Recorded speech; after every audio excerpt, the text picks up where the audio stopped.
Les chefs d'État et de gouvernement de la CEDEAO se sont réunis du 16 au 19 juillet 2026 à Freetown, en Sierra Leone, à l'occasion de la 69e conférence de l'organisation. Voici ce qu'il faut retenir du sommet. Bassirou Diomaye Faye prend la présidence de la CEDEAO. La présidence tournante de la CEDEAO revient au Sénégal. Pour un mandat d'1 an, le président sénégalais Bassirou Diomaye Faye dirigera la conférence des chefs d'État et de gouvernement, principale instance décisionnelle de l'organisation. À ce titre, il sera notamment chargé de convoquer et de présider les sommets de la CEDEAO, de faciliter le dialogue entre les États membres en cas de tension politique ou sécuritaire et de représenter l'organisation sur la scène internationale. Il succède au président sierra-léonais Julius Maada Bio qui occupait cette fonction depuis 1 an. Dans son discours d'investiture, Bassirou Diomaye Faye s'est engagé à faire vivre cet héritage en l'adaptant aux défis de notre temps, à savoir la sécurité collective, la stabilité institutionnelle, la souveraineté politique et économique, ainsi qu'une voix de l'Afrique de l'Ouest plus audible et plus crédible.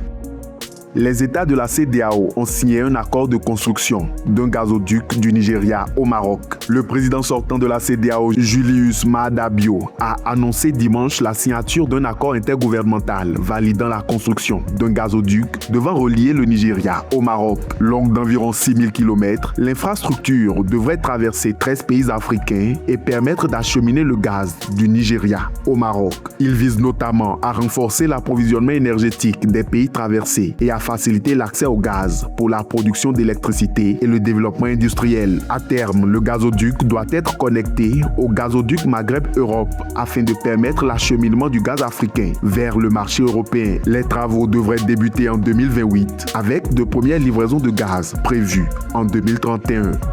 La Guinée a fait son retour à la conférence des chefs d'État. Ce 69e sommet s'est une nouvelle fois tenu en l'absence du Mali, du Burkina Faso et du Niger qui ont officiellement quitté la CEDEAO en janvier 2025. La rencontre a toutefois été marquée par la participation pour la première fois à un sommet de l'organisation du président guinéen Mamadi Doumbouya, longtemps sous sanction de la CEDEAO à la suite du coup d'État de septembre 2021 ayant renversé le président Alpha Condé. Le chef de l'État guinéen, désormais élu, a prononcé un discours devant ses homologues. Les sanctions ne sont pas la solution. Notre sous-région a trop souvent choisi la sanction comme premier réflexe, alors qu'elle devrait être le dernier recours, a notamment déclaré Mamadi Doumbouya. Le général Biram Diop prend les rênes de la commission de la CEDEAO. Ancien ministre sénégalais des Forces armées, ancien chef d'état-major général des armées et ancien conseiller militaire au département des opérations de paix des Nations Unies, le général Biram Diop prendra à compter du 1er septembre la présidence de la commission de la CEDEAO, l'organe exécutif de l'organisation. Il sera chargé de mettre en œuvre les décisions de la conférence des chefs d'État et à veiller à l'application des règlements adoptés par le Conseil des ministres. Il succédera au Gambien Omar Alieu Touré pour un mandat de 4 ans.